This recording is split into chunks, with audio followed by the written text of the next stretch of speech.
All right, we're recording. If you will just go ahead and like your name, position, and like your brief, like when you became a Mason. Sure. Brad Billings, Grand Master of Masons in Texas.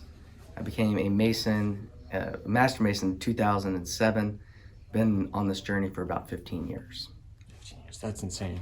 Yeah. So, when you started your journey into Freemasonry, the social media and internet, actively grows alongside of it. What was the first time, or when was the first time you really experienced Freemasonry merging or interacting with social media? So the first thing, Google, right? And you Google and you pull up Masonry. And the first thing that I can remember that I saw was a website for Trinity Valley Lodge, which happened to be right down the road from where I was. So I Googled, I think Freemasonry in Dallas at the time, and a lot of stuff popped up, but this one was top of the list. So clicked on it.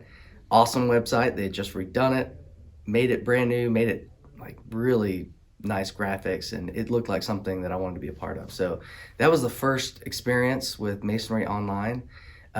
Interestingly, there were about 7 of us that came through all at the same time, all similar stories, all found it on the internet. We all had family ties or family connections down the line, but nothing direct. So we looked online, and that's where we found it.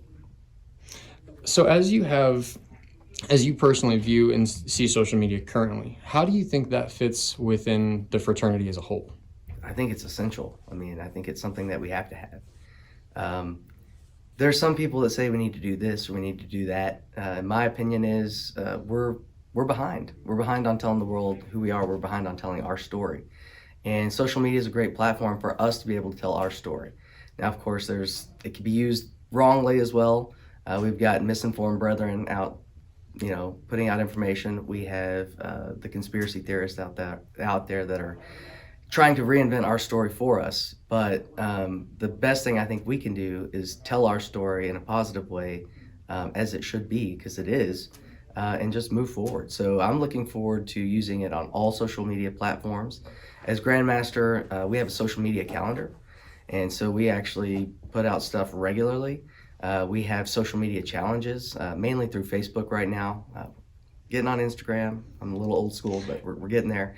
And we encourage our members to TikTok. We're not on TikTok, but we encourage those members that do to do it correctly. But why not? Absolutely.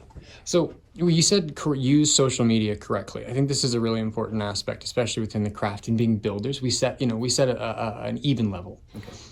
How do you think a Freemason should use social media? Like you would if you were in the room with someone. If it's something that doesn't need to be aired out publicly, if it's a private grievance, you need to go talk to the brother one-on-one. And I think that's true for all social media. We've kind of lost that dignity a little bit. So I think as long as we treat it like that, we promote the things that we actually espouse as Freemasons, which are, brotherly love and truth and belief, then how could we go wrong? It's when you get away from our principles, when you go to post something and you think, should I post this?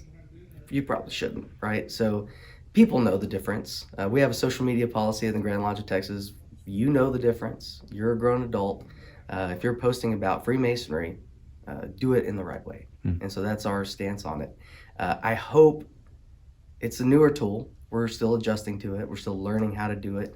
But I hope it's something that we can utilize moving forward because, like I said, I truly believe it's essential to the craft and to getting our message out to the next generation, which we desperately need because it's skipped a couple of generations. So When you look at social media and some of those examples where we see it used maybe less positively, Yep. As everybody can think of, what are some encouragements that you think brethren should do when they start encountering unmasonic conduct on the internet?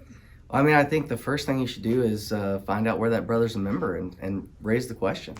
We've had people had charges filed on them for misconduct online, and it's absolutely true. I mean, we take obligations to look after our brothers, and if you're out, spreading negativity, spreading lies, rumors, even if it's true and it was an unfortunate situation where the brother was wrong, that doesn't need to be out in the public. We're Freemasons. And I think this is true of any company, of any organization, of any church.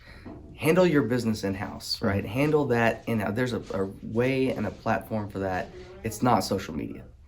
Social media should be our outreach, should be showing all the positive stuff that we do, because we do so many great things for the community, for the world at large, but that can be overshadowed by the 10% negative, and it often is.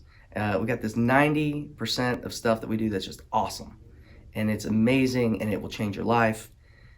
And then it's sometimes overshadowed by this 10% of just nonsense. So it's kind of unfortunate.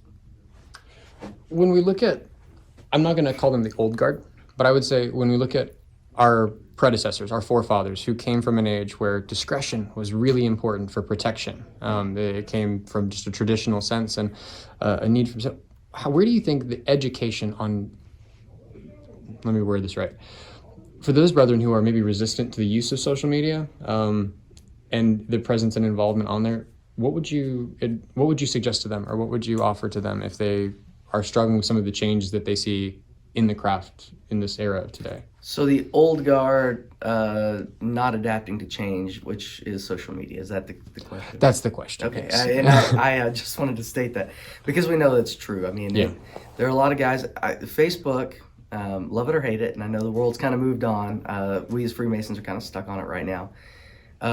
There's a lot of people that have gotten on there. They got on there to see their grandkids and see pictures and stuff like that, and now they're trying to learn how to use it as, you know, what it is, social media.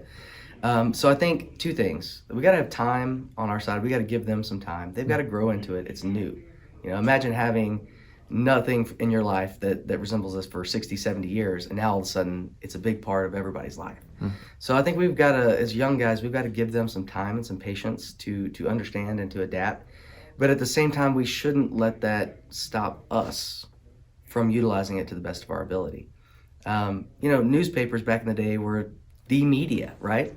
And we used it really well. We adapted to it really well, and we used it really well. We're not doing the same with social media. And so the young guys do have to kind of lead the charge on that. But like I said, they've got to do it in the right way. And they've got to have understanding for the older guys that are just going to be slow to adapt to it. So there's a really good question there. What is the right way to lead the charge for any change? Yeah, no, I had this conversation with the brother yesterday. Anytime there's a challenge, right? Anytime there's a gap, a bridge you got to cross, you can choose to stay and fight the battle the right way, or you could choose to take your football and go home, and to use an old term. We have to fight the battle the right way. So I've always been the guy that I want to fight for what I believe in. And I believe that this is a great tool. I believe that it's something that we can utilize. We've got to do it, like I said, positively, in the right way, and put out good content so that when other people see it, they say, that's something I want to be a part of. And I think we're doing that, and I think we're actually getting better at that every single year. More people are coming along that are taking up the mantle and moving it forward. But you don't have to be Grandmaster to be a mastermind on social media. You know, you don't have to be worshipful master of your lodge to be the social media guru. We need Masons, new Masons, older Masons, Grandmasters on social media saying, here's our story, and here's why you should want to be a part of what we're doing, because it's amazing. And scene.